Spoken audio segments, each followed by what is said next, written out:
Bonjour et bienvenue à Numérique, l'émission numérique de Québec. Je suis Marie-Hélène Raymond. Et moi, Céline Delval. Et aujourd'hui, on rencontre des gens qui savent mettre à profit leur créativité au service de la technologie.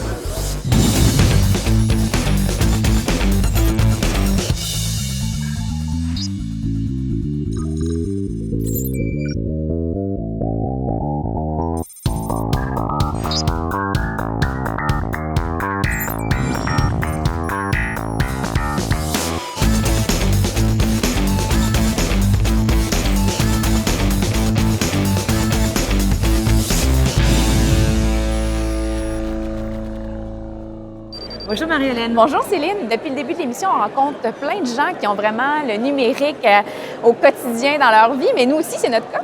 Oui, moi, j'ai toujours un téléphone intelligent dans la main et j'accompagne au quotidien des entrepreneurs du numérique. Oui. Et toi? Et moi, en fait, je travaille au Musée national des beaux-arts du Québec. Je suis édimeste, gestionnaire de communauté. Je gère tous les projets numériques institutionnels du musée. Donc oui, et moi aussi, mon téléphone toujours dans la main, effectivement. Et aujourd'hui, en fait, on rencontre d'autres personnes dont c'est le cas. Un professeur du primaire qui a vraiment mis la technologie au service de sa méthode d'enseignement. Également, on va visiter les studios Squeeze, des studios d'animation. Et on va découvrir un écran transparent, interactif. Tout ça et bien d'autres sujets autour de la créativité et des solutions interactives. C'est Laila, c'est Amélia et c'est Brandon. Je me trouve actuellement dans les corridors de l'école Alexandre Wolf pour rencontrer le professeur Éric Tremblay en 6e année qui exploite la technologie de façon bien inusitée dans son modèle pédagogique. Bonjour. Est-ce que c'est ici la classe la plus branchée de l'école? Ouais! Bonjour Éric. Salut! Écoute Éric, ça fait 10 ans que tu enseignes ou un petit peu plus. Tu as dû être témoin du fossé qui s'est creusé entre la réalité numérique des élèves à la maison versus ce qu'il y avait dans les établissements scolaires. Tout à fait, oui. En dehors du fameux tableau blanc interactif là, qu'on voit là, toi tu sembles offrir à la technologie un rôle beaucoup plus actif dans ton modèle d'enseignement. Explique-moi concrètement comment tu réussis à le faire à travers les mathématiques, le français, puis toujours de façon ludique. Bien, l'objectif en partant, c'est pas de chercher absolument à tout prix à faire de la technologie, mais c'est de se dire dans une situation donnée où j'ai telle intention pédagogique, est-ce qu'il existe quelque chose qui peut me venir en aide? Est-ce qu'il y a un outil avec lequel ils pourraient devenir à l'aise ou qui sont déjà à l'aise, qui pourrait servir mes intentions, dans le fond? Les Bibots, on les utilise au préscolaire ici pour travailler la programmation de base. Donc, nous, on a décidé de s'en servir en classe pour créer des jeux de société dans lesquels on va réviser les notions qui sont à l'étude.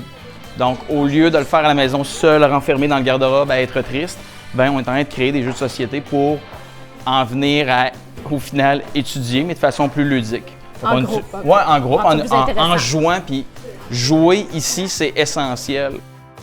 Il y a aussi, dans le fond, Minecraft qu'on utilise au niveau des mathématiques. Bien, concrètement, ils manipulent, ils sont en train de construire là, leur maison de rêve dans laquelle, bien, il y a évidemment des critères à respecter, mais en plus, leurs plans papier doivent être cohérents avec ce qu'ils font sur tablette dans Minecraft. On a commencé cette année notre programme de robotique ici, que là, présentement, notre objectif durant les 2 prochaines années, c'est que tous les élèves de l'école Alexandre Wolf aient des expériences en frais de programmation. Donc, on avait le Bibot, l'espèce d'abeille dont je parlais tantôt, qu'on va commencer au préscolaire en première année. Et en 6e année, comme d'ailleurs en 4-5, on va travailler avec Lego. On est allé avec nos classiques. On va travailler avec les Lego pour travailler la programmation. Puis c'est extraordinaire au niveau des grands concepts scientifiques, ce qu'ils arrivent à faire.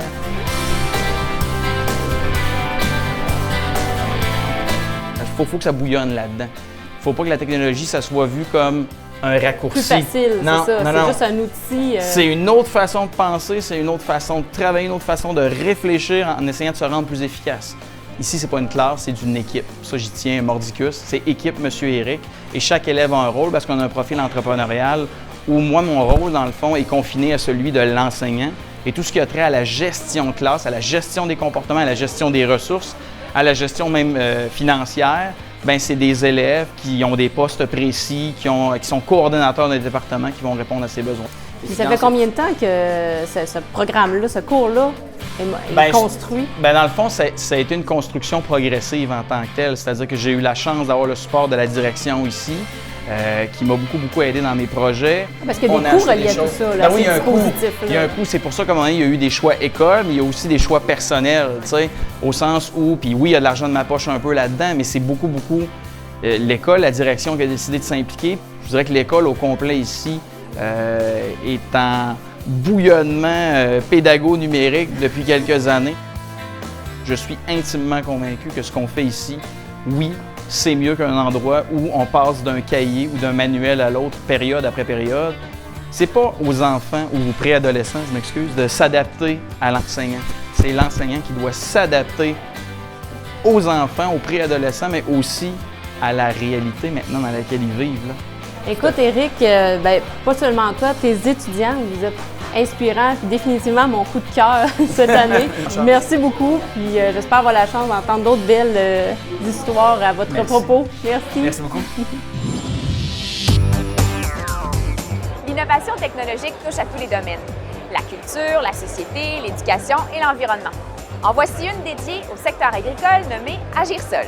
Alors que la ressource en eau potable est reconnue comme un des prochains enjeux planétaires, l'irrigation de précision en agriculture devient un incontournable. Le logiciel de gestion de l'irrigation Agir-Sol le permet. L'objectif était d'adapter une technologie existante de mesure de l'humidité du sol sans fil en temps réel, soit les capteurs sans fil de Ortho, utilisés pour d'autres cultures au contexte spécifique de la production de laitue en sol organique. Le projet a pris par la suite une expansion considérable en irrigation de précision quand il a été déterminé que les flux d'eau insuffisants, eux-mêmes liés à l'humidité du sol et à la profondeur d'enracinement, avaient une influence considérable sur le développement optimal des laitues. L'information recueillie a été intégrée à un logiciel interactif d'irrigation de précision mis au point et développé dans le cadre de la collaboration entre l'Université Laval de Québec et les partenaires. Ce logiciel utilise des informations géographiques sur les cultures et intègre en temps réel les prévisions météorologiques et les données de la tension de l'eau afin de diagnostiquer les besoins d'irrigation. Résultat, une augmentation du rendement vendable de 40 % pour ce qui est des laitues romaines. Certaines années, lors d'épisodes de canicule, les pertes pouvaient atteindre 40 % des champs alors qu'elles n'ont été en moyenne que de 5 % ces dernières années grâce à cette technologie.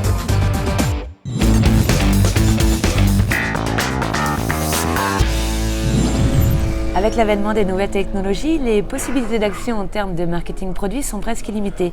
À ce sujet, nous recevons Patrick Montreuil, président de LSAV Technologies, qui nous parle d'un nouveau produit créé à Québec, Crystal Frame. Bonjour Patrick. Bonjour. Qu'est-ce que c'est exactement cette technologie? Alors le Crystal Frame, c'est un écran vidéo interactif transparent avec lequel on peut présenter un produit à l'arrière pour en faire la promotion dans les magasins ou dans les centres d'achat ou c'est assez limité comme utilisation. Le Crystal Frame fonctionne avec une carte qui s'appelle Crystal OS et le logiciel Crystal OS aussi qui est à l'intérieur, qui a été développé par notre partenaire Axi4 Media. Le but d'avoir développé ce logiciel-là, c'est de simplifier la vie des gens, de l'utilisateur envers le Crystal Frame. Ils peuvent le contrôler à distance via une plateforme web, tant que le Crystal Frame est branché sur le Wi-Fi ou direct sur l'Ethernet. À ce moment-là, peu importe où vous êtes dans le monde, vous contrôlez tous vos Crystal Frames. Vous en avez 100, c'est 100 différents Crystal Frames pour envoyer 100 différentes images. Le Crystal Frame, on peut l'envoyer des images, on peut envoyer des vidéos, on peut mettre des applications. Alors, c'est là le gros du logiciel, c'est que les autres logiciels de gestion en affichage dynamique ne font que gérer des images et des vidéos. Nous, on peut gérer des applications. La carte peut contrôler, peut envoyer des informations au client, dire aujourd'hui, j'ai ma porte de réfrigérateur avec le Crystal Frame, elle a ouvert une centaine de fois. Ils peuvent comparer avec leurs données de vente. Bon, la porte a ouvert 100 fois, mais j'ai-tu vendu 300, mettons, yogourts? Si par exemple, j'explique le Danone en France qui utilise le produit Crystal Frame pour les réfrigérateurs, parce que là-bas, ils ont émis une loi que tous les réfrigérateurs doivent avoir une porte fermée pour ne pas émettre probablement une sorte de refroidissement. Et il allait calculer que les ventes allaient baisser à cause de ça. Ah oui. Alors, Danone s'est dit, tiens, mettons ça va attirer l'accent sur notre produit et probablement qu'on n'aura pas de perte de vente, et même en vendre plus. OK. Et comment est-ce que vous arrivez à intégrer une technologie dans une surface aussi fine? Bien, en fait, c'est un secret industriel, mais on joue avec les cristaux à l'intérieur. Alors, en vidéo, c'est quand on met du blanc dans la vidéo, ça devient transparent ou quelque chose de pâle. Aussitôt qu'on met du noir, ça devient complètement opaque. D'accord. Vous avez cité Danone comme client. Quels sont les autres clients? Bien, à Québec, on est surtout au centre Vidéotron. Oui. Pour le mur J'ai ma place, le mur des donateurs. On a fait un mur avec 10 Crystal Frame 65 pouces. En fait, il y a 6000 noms à l'arrière de l'écran et là, vous arrivez devant une sorte de tablette. Vous écrivez votre nom. Puis votre nom apparaît, tout devient noir sauf l'endroit où est présenté votre nom. Et votre nom apparaît à l'écran et là, il y a une animation vidéo qui passe. Il y a les magasins best-sellers aussi qui sont implantés au Québec, où on a 14 Crystal Frames. On fait un vidéo wall avec les Crystal Frames, c'est ça la beauté de la technologie. Fait qu'on devient avec un écran géant, mais transparent. Quelles sont les autres possibilités d'intégration de cette technologie? Bien, elle est infinie parce que, premièrement, vous pouvez l'intégrer à des bijouteries. Des magasins de sport pour présenter des nouvelles chaussures de sport. Ça peut être des parfums, ça peut être, je parlais des yogourts tantôt de Danone. Tout ça, c'est possible. Et vu que la carte fait beaucoup de choses, elle peut autant recevoir des données que d'envoyer, on peut rendre l'expérience immersive. Ça veut dire que je pourrais déclencher une ambiance d'éclairage par l'écran. Mettons, j'appuie sur un bouton, puis tout l'éclairage deviendrait rouge, etc. On peut jouer avec plusieurs choses, avec des caméras de détection. Tout ça, c'est possible. Des caméras, des détecteurs de distance, ou un peu comme aussi la Kinect. Oui. Oui, on peut se servir d'une caméra comme ça pour interagir avec l'expérience client. Très bien. Merci beaucoup, Patrick. Merci pour cette belle découverte. C'est fou de découvrir toutes les possibilités d'interaction avec les écrans en dehors de nos téléphones intelligents. Je me trouve dans les espaces de coworking Le Hub dans le quartier Saint-Roch à Québec. Aujourd'hui, je vais faire la rencontre de M. Denis Doré de Squeeze Studio Animation.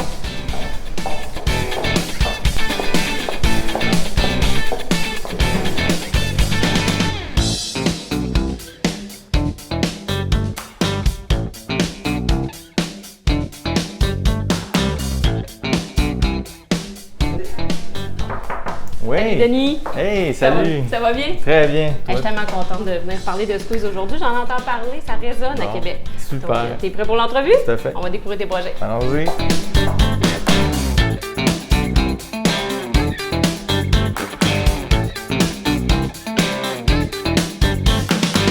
Bonjour Denis. Bonjour. Écoute, Squeeze Studio d'animation a presque 5 ans. T'entends ta 5e année.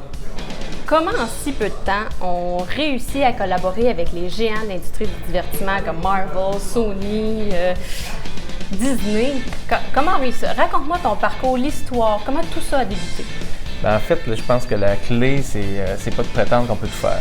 Et, la base, c'est d'essayer de focusser sur quelque chose qui est vraiment une spécialité, puis d'arriver à dire aux gens qu'on veut attraper à un moment donné, là, les leaders, ben écoutez, regardez ce qu'on peut faire, puis on pense que c'est ça la coche. T'sais, si tu es en bas de ça, c'est difficile de prétendre arriver avec quelque chose d'assez qualitatif pour que ça attire l'attention des meilleurs.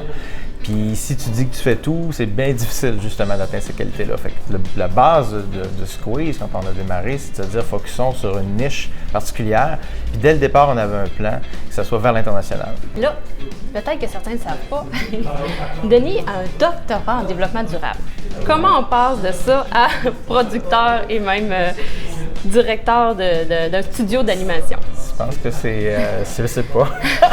C'est une bonne question. En fait, moi, j'ai toujours eu beaucoup d'intérêt, puis de curiosité, puis je vais au gré de ce que ça me tente. À un moment donné, il y a le studio d'Ubisoft qui ouvrait à Québec. Puis je disais, hey, pourquoi pas? J'aimais l'idée qu'il s'ouvre un nouveau studio à Québec. Puis moi, je suis un gars de développement. J'ai dit, pourquoi pas? Je vais aller les voir, faire mon CV. Je leur dis, hey, je peux l'idée ça, une équipe de développement, pas de problème. Ils m'ont cru. Puis ça a bien été, ça a été une super école. Puis c'est à cause de ça, en fait. C'est une grande partie à cause de ça que par la suite, le studio était possible. Puis, quels sont les gros projets là, actuellement? Là? On va parler de craquer un peu plus tard, mais on dit que tu travailles avec les géants. Qu'est-ce que tu fais pour Disney? Qu'est-ce que tu fais pour Marvel?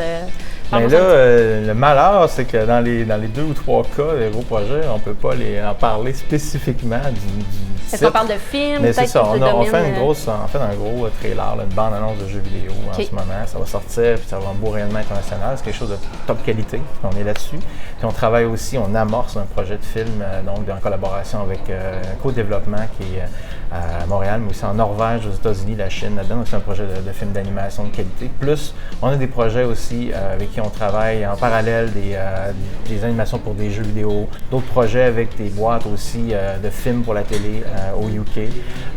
Ça, c'est des belles marques, mais c'est toutes des choses qui sont malheureusement encore pas annoncées officiellement.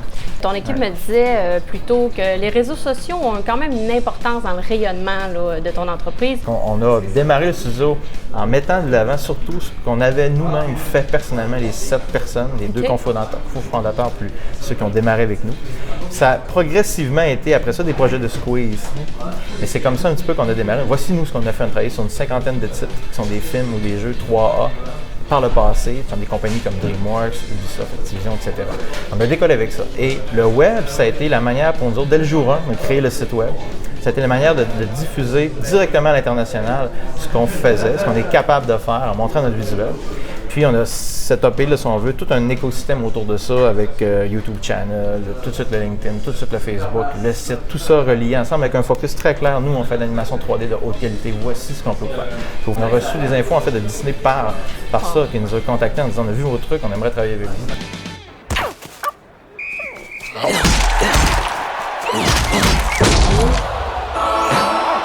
Là, parle-moi de Craqué. Craqué, c'est c'est une première série télé. Que c'est vraiment un gros projet pour vous, donc vous êtes très fiers.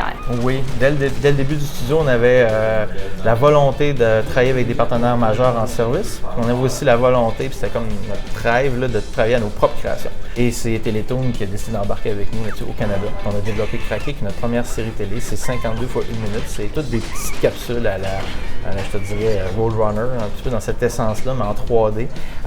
Puis on voulait pousser la qualité à fond, que ça ressemble à du film, mais à télé. Donc c'était lancé, encore une fois, le même focus.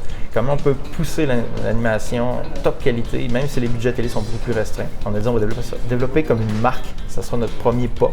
Et là, on est super fiers. La production de la saison 1 est faite. On est en train de travailler à développer une saison 2. Pour conclure, qu'est-ce qui s'en vient pour Squeeze dans la prochaine année? Des gros trucs. Le studio va grandir. On cherche des talents épiques qui viennent se joindre à nous autres avec une belle attitude. Puis je pense que là, l'année 6, 7, 8, ça va être une forte croissance. On s'installe comme un studio d'envergure et on continue à pousser. Écoute, vous êtes vraiment inspirant. On est chanceux de vous avoir, que toute cette intelligence-là soit à Québec et rayonne à l'international. Puis je souhaite juste du succès merci. À Squeeze. Comme quoi la technologie permet de réaliser de grandes choses. Et pour notre dernière émission, on va souligner le lancement de la nouvelle application du RTC, le réseau de transport de la capitale. Également, on vous parle de plein d'autres outils de services connectés. Ici Marie-Hélène Raymond, Céline Delval. et on vous dit à bientôt!